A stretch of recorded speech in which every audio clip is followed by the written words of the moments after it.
Hi friends, ഇന്ന് നമുക്കിവിടെ ഒരു ബീഫ് അച്ചാർ ഉണ്ടാക്കാം. അതിന് വേണ്ടിയുള്ള ഇൻഗ്രീഡിയൻസ് ആണ് ഇവിടെ എടുത്തു വച്ചിരിക്കുന്നത്. പച്ചമുളക്, ഇഞ്ചി, കറിവേപ്പില, വെളുത്തുള്ളി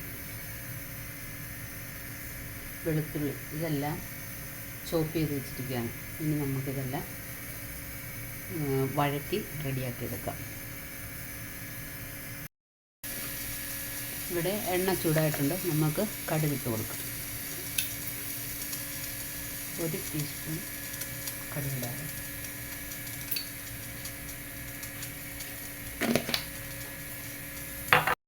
അപ്പോൾ കടുക് പൊട്ടിയിട്ടുണ്ട്. നമുക്ക് ഇതിലോട്ട് പച്ചമുളക് ഇട്ട് കൊടുക്കാം.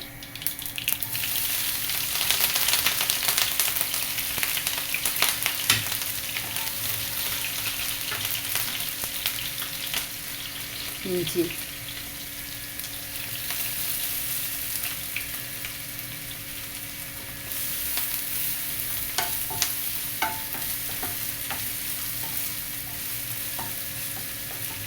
കരിവേപ്പില,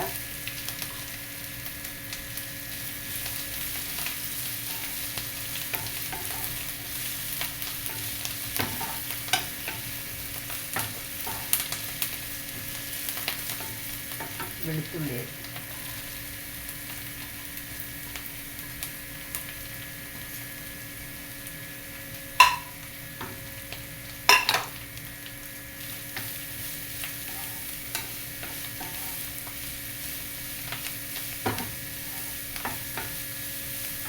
കുറച്ച് ഉപ്പിട്ട് കൊടുക്കുക.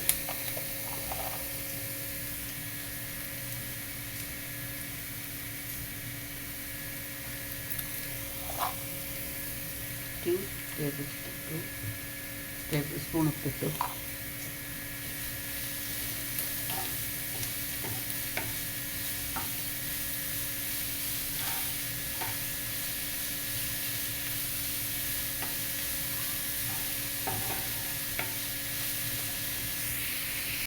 ഇവിടെ മസാലയെല്ലാം ഇവിടെ മൂത്ത് വന്നിട്ടുണ്ട്.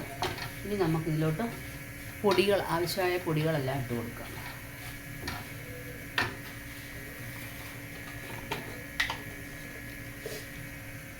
മഞ്ഞൾപ്പൊടി 1.5 ടീസ്പൂൺ,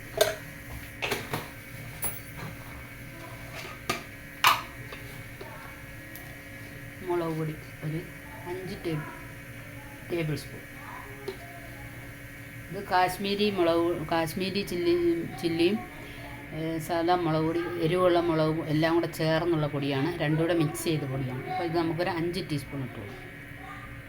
1.5 കിലോ ബീഫിനുള്ള മസാലയാണ് തയ്യാറാക്കുന്നത്.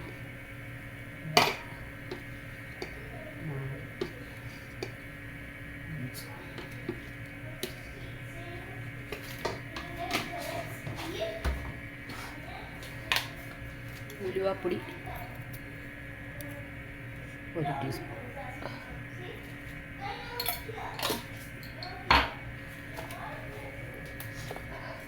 കായ ഓപ്ഷണലാണ്. നമുക്ക് ആവശ്യമുണ്ടെങ്കിൽ ഇഷ്ടമുള്ളവർ കായ ഇട്ടാൽ മതി.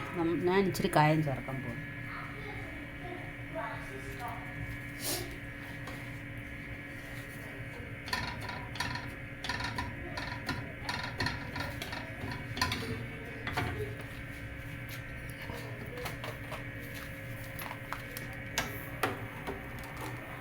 നമ്മൾ സ്റ്റൗ ഒന്ന് ഓഫ് ചെയ്തായിരുന്നു, കരിഞ്ഞു പോകാതിരിക്കാൻ വേണ്ടി. ഒന്ന് കത്തിച്ചു കൊടുക്കുക.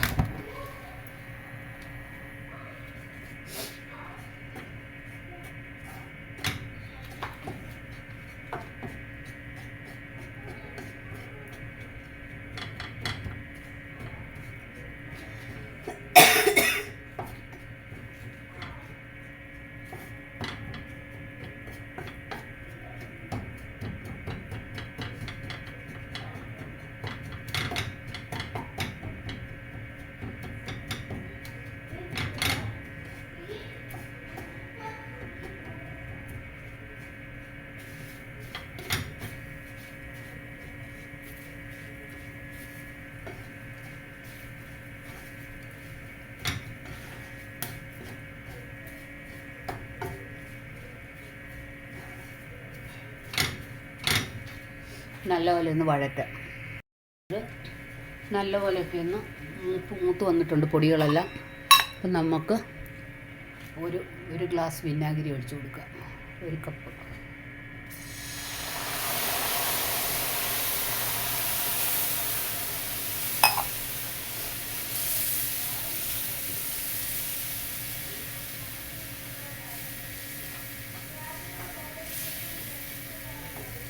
കുറച്ചുകൂടെ ഉപ്പിട്ട് കൊടുക്കാം.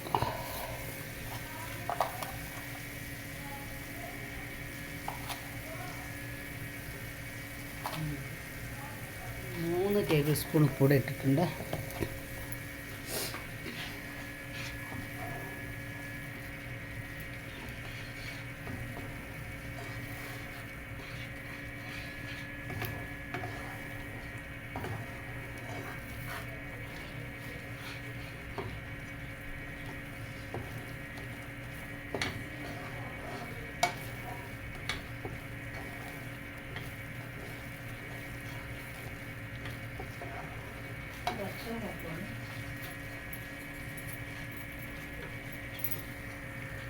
ഇപ്പോൾ നമ്മൾ ഒരു 1.5 കിലോ ബീഫ് ഇവിടെ കഴുകി വൃത്തിയാക്കി എടുത്തിട്ടുണ്ട്. നമ്മൾ സാധാരണ ഇറച്ചി കറി വയ്ക്കുന്നതിനേക്കാളും ചെറിയ പീസായിട്ട് മുറിച്ചിട്ടുണ്ട്. അച്ചാറിനുള്ള ഇറച്ചി കഴുകിയെടുത്തു.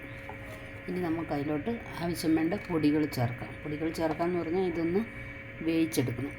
വേവിച്ചെടുക്കാനായിട്ട് കുറച്ച് പൊടികൾ ചേർത്ത് വേണം നമുക്ക് വേവിച്ചെടുക്കാനായിട്ട്. അപ്പോൾ ഉപ്പ് 2 ടേബിൾ ടീസ്പൂൺ,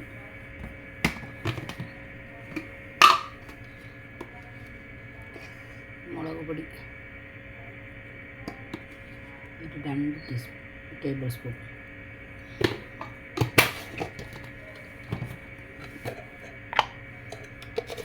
മഞ്ഞൾപ്പൊടി 1 ടീസ്പൂൺ,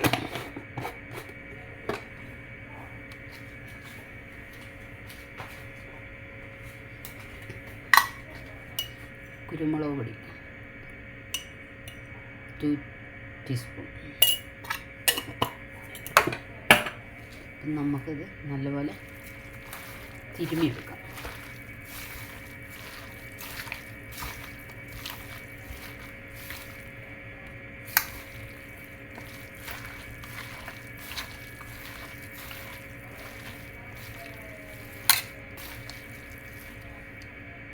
ഇതെല്ലാം നല്ലപോലെ തിരുമ്മി യോജിപ്പിച്ച് വെള്ളം ഒട്ടും ചേർക്കത്തില്ല. നമുക്കിതൊരു കുക്കറിലോട്ട് മാറ്റാം.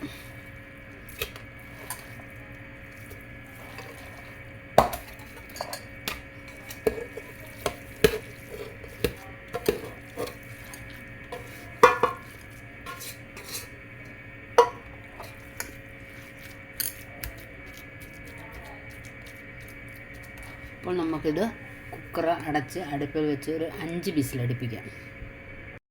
കുക്കറിൽ 5 വിസിലടുപ്പിച്ച് വേവിച്ച ബീഫ് വെള്ളം വറ്റാനായിട്ട് ഉരുളിയിലോട്ട് മാറ്റി. പിന്നെ ഈ വെള്ളമെല്ലാം മുഴുവൻ പറ്റുന്നിടം വരെ നമുക്കൊന്ന് ഇളക്കി ഇതിൻ്റെ വെള്ളമെല്ലാം പറ്റിക്കാം.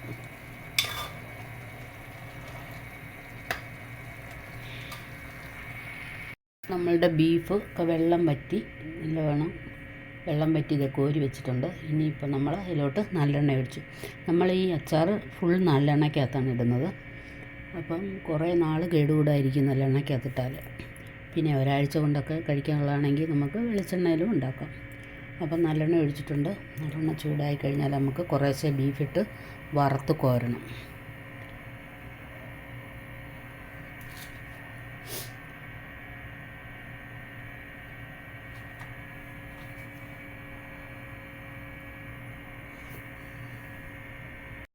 ബീഫ് മൊത്തം ഇവിടെ വറുത്ത് കോരിയിട്ടുണ്ട്. അപ്പോൾ ഇത് ബീഫെല്ലാം പുരട്ടി വേവിക്കാൻ അടുപ്പ് വെച്ചപ്പോൾ നമ്മളിച്ചിരി മല്ലിപ്പൊടി, മുളക് പൊടി, കുരുമുളക് പൊടി, മഞ്ഞൾപ്പൊടി എല്ലാം ചേർത്ത് 1 സ്പൂൺ ഗരം മസാലയും കൂടെ ചേർത്തായിരുന്നു. ഗരം മസാല ഞാൻ വീഡിയോ കാണിച്ചില്ല. അതും കൂടെ ഇട്ടാണ് നമ്മൾ കുക്കറിൽ വേകാൻ വെച്ചത്. ഇപ്പോൾ അതെല്ലാം വെന്ത് വെള്ളം വറ്റി ഇപ്പോൾ ഇതെല്ലാം വറുത്ത് കോരി. ഇനി നമ്മൾ തയ്യാറാക്കി വെച്ച മസാല ഇതിലോട്ട് ആഡ് ചെയ്യാം. ഇതാണ് നമ്മൾ തയ്യാറാക്കി വെച്ച മസാല. അപ്പം നമുക്ക് കുറച്ച് എണ്ണയുടെ കുറവുണ്ട്. അപ്പോൾ കുറച്ച് എണ്ണ ഇവിടെ മിച്ചമുണ്ട്. അപ്പോൾ അത് ഇതിൻ്റെ കൂടെ ചേർക്കാം.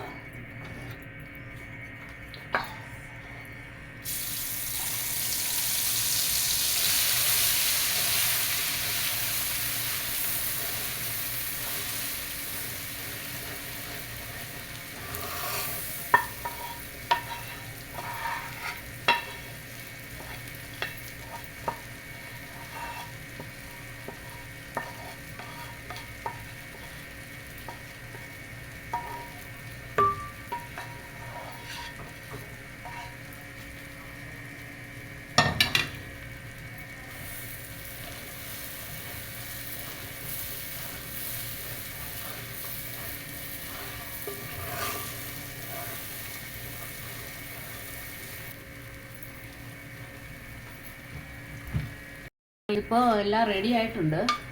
അപ്പോൾ ഇത് ഇരിക്കും തോറും ഈ ഇറച്ചി ഇങ്ങനെ കുതിർന്ന് വീർത്തുകൊണ്ടിരിക്കും. അപ്പം നമുക്കിതിൻ്റെ കൂടെ ശകലം തിളപ്പിച്ചാർച്ച വെള്ളം ഒഴിച്ച് കുതിച്ച് ചാറാക്കി വെക്കാം. അപ്പം ഇത് തണുത്ത് വരുമ്പോഴത്തേക്കും പാകമായിട്ടിരിക്കും.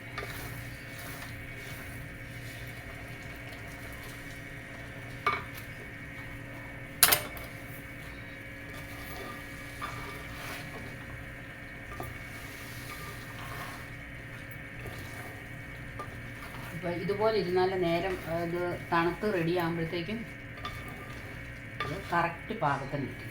അല്ലെങ്കിൽ ഇറച്ചി ഇങ്ങനെ കുതിർന്ന് വീർത്ത് ഡ്രൈ ആയിട്ടിരിക്കും. ഇച്ചിരി ലൂസായിട്ടിരിക്കുന്ന അച്ചാറാണ് നല്ലത്. അപ്പം അഥവാ ഇങ്ങനെ ചാറ് കുറഞ്ഞു പോയെങ്കിൽ തിളപ്പിച്ച വെള്ളം മാത്രമേ ചേർക്കാവുള്ളൂ, തണുത്ത വെള്ളം ചേർക്കരുത്. നമ്മളിതുണ്ടാക്കി ഇത്രയും നേരം ഇത് വെള്ളമൊന്നും ചേർത്തിട്ടില്ല. ഇപ്പോൾ ഇതിൻ്റെ ചാറ് കുറുകിയതുകൊണ്ട് കുറച്ച് ചൂടുവെള്ളം ചേർത്ത് ഒന്ന് തിളച്ചാൽ അച്ചാർ റെഡിയാണ്.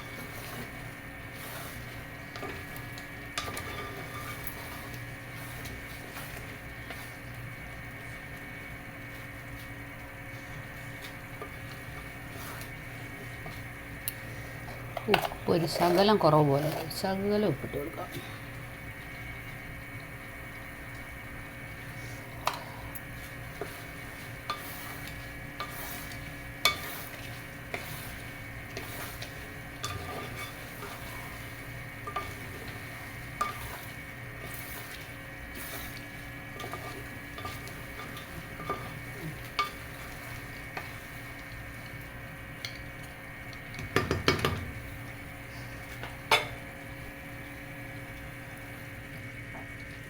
അപ്പോൾ നമ്മുടെ അച്ചാർ ഇവിടെ റെഡി ആയിരിക്കുകയാണ്. നമ്മൾ സ്റ്റൗവൊക്കെ ഓഫ് ചെയ്തു. അപ്പോൾ എല്ലാവരും ഒന്ന് ട്രൈ ചെയ്ത് നോക്കുക. എന്നിട്ട് ടേസ്റ്റ് ചെയ്തിട്ട് നല്ലതാണെങ്കിൽ ഫീഡ്ബാക്ക് അറിയിക്കണം. എല്ലാവരും ഒന്ന് ഷെയർ ചെയ്യണം, ലൈക്ക് ചെയ്യണം.